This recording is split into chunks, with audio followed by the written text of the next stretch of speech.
समतेचा नवा उजेड दाखवणारा हिंदुहृदय सम्राट बाळासाहेब ठाकरे यांची निर्भय गर्जना, धर्मवीर आनंद दिघे साहेब यांचा त्यागी वारसा आणि माननीय उपमुख्यमंत्री एकनाथरावजी शिंदे साहेबांची जिद्द, हाच तो शिवसेनेचा दसरा मेळावा जिथं अन्यायाच्या विरोधामध्ये बिगुल वाजतो आणि न्यायासाठी शिवसैनिक खांद्याला खांदा लावून उभे राहतात। एखाद्या वारकऱ्याच्या आयुष्यामध्ये आषाढी वारीचं जेवढं महत्व असतं तेवढंच महत्व प्रत्येक शिवसैनिकाच्या आयुष्यात दसरा मेळाव्याचं असतं। कारण हिंदुत्वाचं देणं आणि भगव्याचं स्वाभिमानी लेणं घेऊन एकनाथरावजी शिंदे साहेबांच्या नेतृत्वाखाली हिंदुहृदय सम्राट बाळासाहेब ठाकरेंच्या विचारांचा, दिघे साहेबांच्या ज्वलंत हिंदुत्वाचा आणि खऱ्या शिवसेनेचा स्वाभिमानी दसरा मेळावा हा इथे साजरा होतोय। कारण इथे जमलेले आहेत हिंदुहृदय सम्राट बाळासाहेब ठाकरेंच्या विचारांचे मावळे आणि तिकडे जमलेले आहेत कोविड मध्ये मढ्याच्या टाळूवरचं लोणी खाणारे कावळे। अरे इथे जमलेला आहे छत्रपती शिवरायांचा स्वाभिमानी विचार आणि तिकडे जमलेले आहेत खुर्चीसाठी ज्यांनी सोनिया गांधीच्या पायावरती आपलं नाक घासलं ना ते लाचार।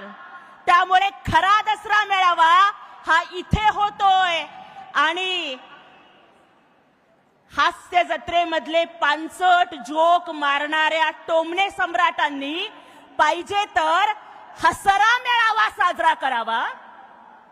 पराभवानं ज्यांच्या पायाखालची वाळू घसरली आणि आमच्यावरती टीका करताना रोज ज्यांची जीभ घसरते त्यांनी घसरा मेळावा साजरा करावा आणि ज्यांनी हिंदुहृदय सम्राट बाळासाहेब ठाकरेंचे विचार सोडले, हिंदुत्व विसरले, त्यांनी हिंदुत्व विसरा मेळावा साजरा करावा।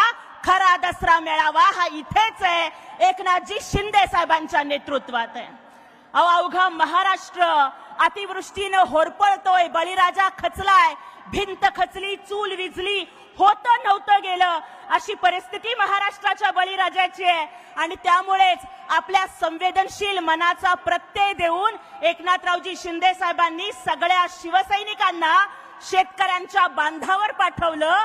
आज प्रत्येक शिवसैनिक बळीराजाची तिथे सेवा करतोय आणि जे MMR रिजन मधले शिवसैनिक इथे येत आहेत त्यांनाही पावसाचा फटका बसू नये याची साहेबांनी काळजी घेतली।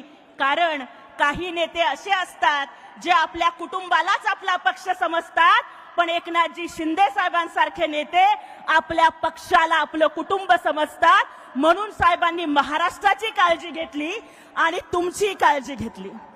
अहो काही लोक म्हणतात की लॉटरी लागली, पण माननीय एकनाथजी शिंदे साहेब मुख्यमंत्री झाले आणि लाडक्या बहिणींची लॉटरी लागली, लाडक्या शेतकऱ्यांची लॉटरी लागली, सर्वसामान्यांची लॉटरी लागली आणि NDAची सुद्धा लॉटरी लागली।